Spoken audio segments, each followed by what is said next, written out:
Hello, everybody. Isn't it wonderful? Aren't we blessed to have an Attorney General like Greg Abbott?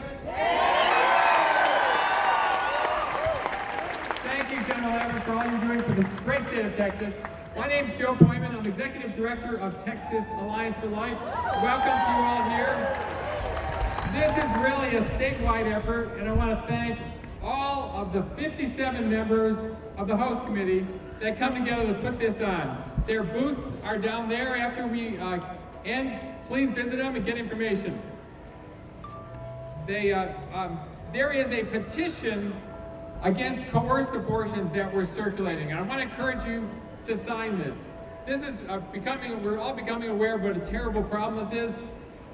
It says, we urge you, federal, state, and local elected officials and community leaders to adopt policies to protect women and minor girls from being coerced to have an abortion against their will.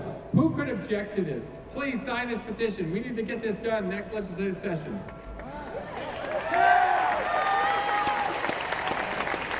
Putting on this event costs more than $10,000, and we cannot collect money on the Capitol grounds. But as you leave, there will be volunteers with these red bags, and encourage you to put something in it. It really makes a big difference, so we can pay for the costs and put on another rally next year. Hopefully we won't need it, but in case we do, we'll be ready.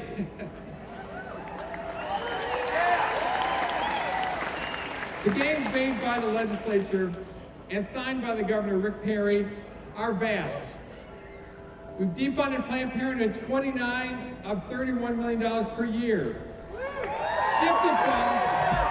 Shifted funds to far more worthy providers, resulting in the closure of 6 of 14 of Planned Parenthood's abortion facilities in Texas.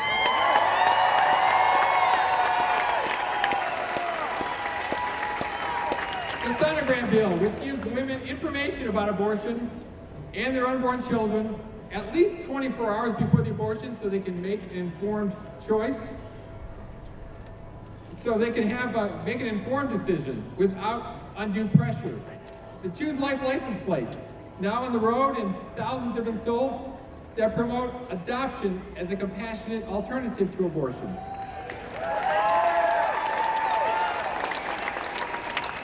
House Bill 2 passed this last summer, which protects unborn babies after the 5th month of pregnancy and vastly increases safety standards at abortion facilities to the level where they should have been all these years, but we're not.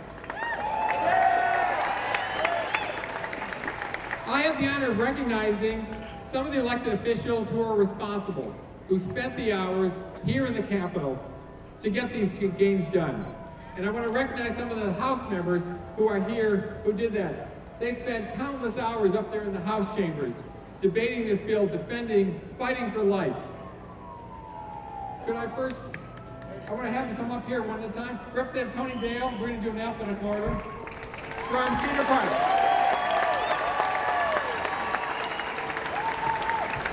Representative Jason Isaac from Dripping Springs.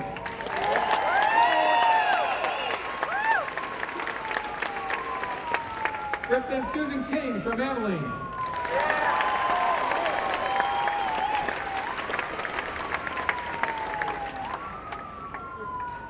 Representative Rick Miller from Sugar Land.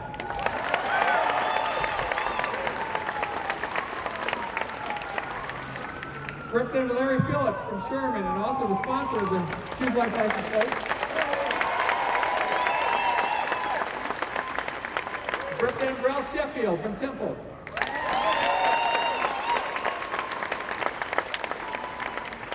Representative Scott Turner from Frisco.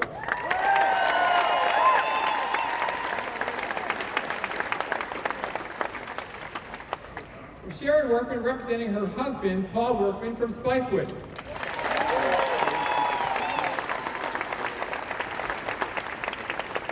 And a very special House member, Representative Jody2 from Parker. You may know that name, as she is the fighter who was the author of House Bill 2.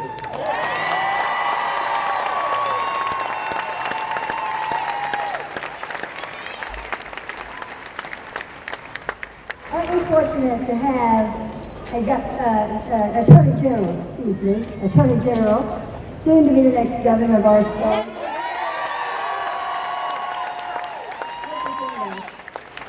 Just a little side note, I knew General Abbott many years ago in high school. We know a lot, don't we, General? And let me tell you, what you see is what you get. The character, it will be about depth of character. And this man's character runs deep. So I am so proud that he's going to be on that stage. And you know what Satan intended for evil, God has turned into good. Because it has awoken a sleeping giant in this state. Colleagues and myself could not have done what we accomplished this session had it not been for the voices that spoke out for those who could not speak for themselves. And it all began because one person decided that she wanted to continue late-term abortions and led to the whole mob action that we saw. But even my colleagues, even you, even myself, could not have gotten where we got had it not been for the support of the leadership in the Texas House. When that bill came over and we needed to put in the 5-month ban that had been filibustered over in the Senate, the Speaker knew that this was a passion of mine and stood there and said, whatever you need to do, whatever help you need, Jody, I am there for you. Every step of the way. I could not have stood for the close to 35 hours that I stood debating this bill. I would not been for the help. And I have to give credit where credit is due for the help of Speaker Strauss. He could not be here today. And so he asked if I would read you his words because he wanted to say something. This is very important. Dear members of those of you who are here for Texas Alliance for Life rally, welcome to your state capitol. While I regret that a prior commitment prevents me from being with you today, I want to wish you a very successful rally, which I believe that has been accomplished, and thank you for inviting me to speak. Our democracy thrives when engaged citizens stand up for their principles and values. Today, you are doing that, and I can assure you that your voices are being heard and have been heard. Over the last several years, the Texas House has approved numerous pro-life measures that were signed into law, and leaders such as Joe Pojman have ensured that the Texas House and Texas for Life communicate in a respectful and productive way, and I am confident that such communications will continue as the next legislative session approaches. Today's gathering illustrates not only your impact on the legislative process, but your commitment to the pro-life squad, to the pro-life cause. Thank you for what you have stood for, and I wish you continued success. Very, very sincerely, Speaker Joe Strauss.